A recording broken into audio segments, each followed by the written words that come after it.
If you attended the Women's March, which was held right here on January 20th, you will know our next speaker, Shannon Wells, who worked tirelessly as the Rhode Island Women's March organizer. Shannon.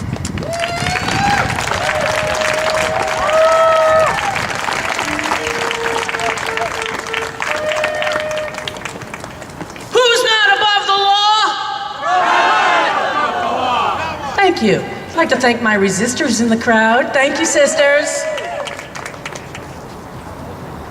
Well, we've now been 400 days in captivity to the predator-in-chief.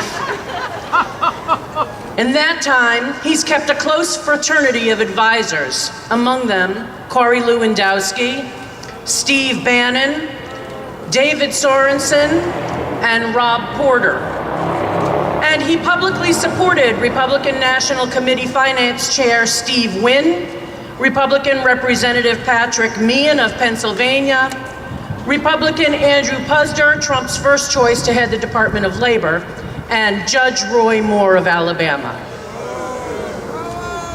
All 8 of these men had their career progress halted because they willfully intimidated, physically assaulted, sexually assaulted, or attempted sexual assault upon their wives, lovers, and random teenage girls working at the mall. I'm sure there are other women and places. These are only the ones we know about. The writer Virginia Woolf said, "A feminist is any woman who tells the truth about her life." Thank goodness for the brave feminists who spoke their truth in the face of disbelief, denial, and threats of retaliation. Thank goodness for corroborating evidence. Thank goodness for Tarana Burke, whose Me Too hashtag revealed the epidemic proportions of sexual assault and harassment endured by women worldwide.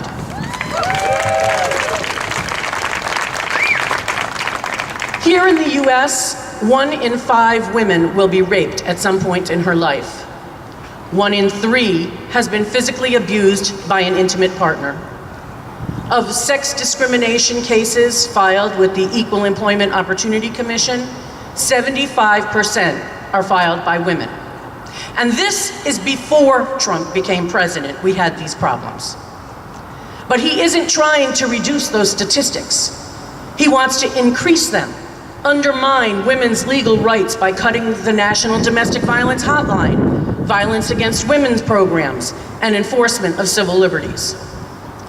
15 days ago, when Rob Porter's 2 ex-wives broke the story of his domestic violence, number 45 had not one word to say for the women. He wished Porter well, said he was sorry to see him go. A week later, Trump finally got around to saying, "I'm totally opposed to domestic violence of any kind. Everyone knows that, and it almost wouldn't even have to be said." Really? Because it's news to me based on the evidence of his actions.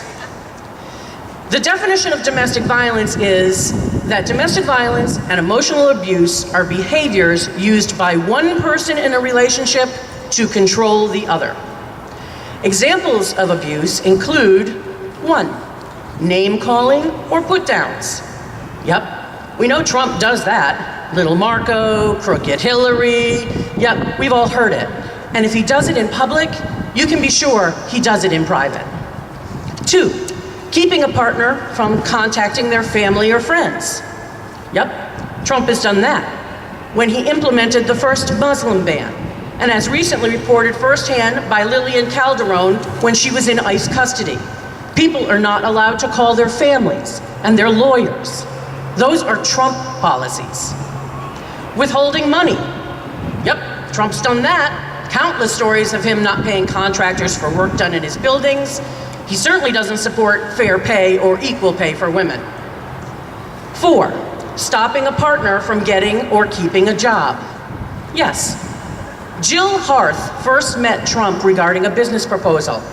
She told The Guardian in July 2016 that Trump's unwanted advances began at dinner that night when he tried to grope her under the table.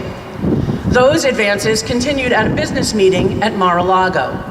She said Trump cornered her in his daughter's bedroom during a tour of the property.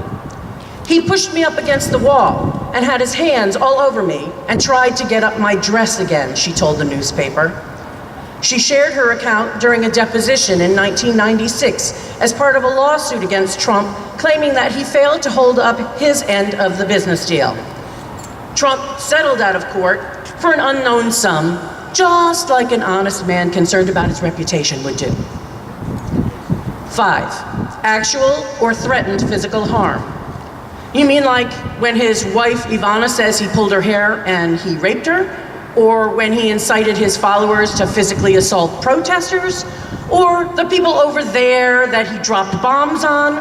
Or how about Puerto Ricans he's denying food and electricity? Or the health insurance he wants to dismantle for all of us? 6, intimidation.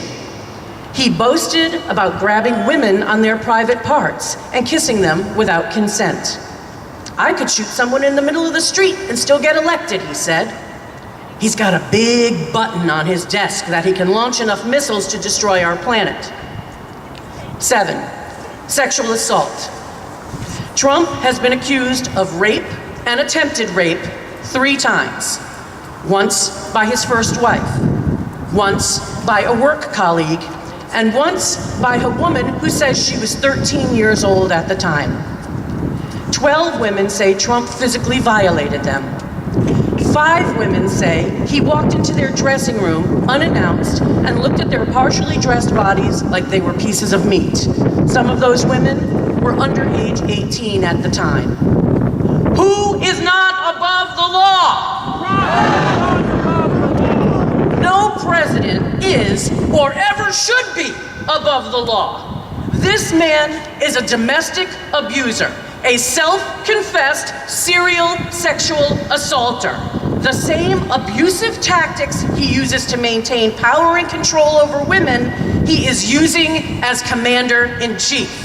He shouldn't be in the White House. He should be in jail.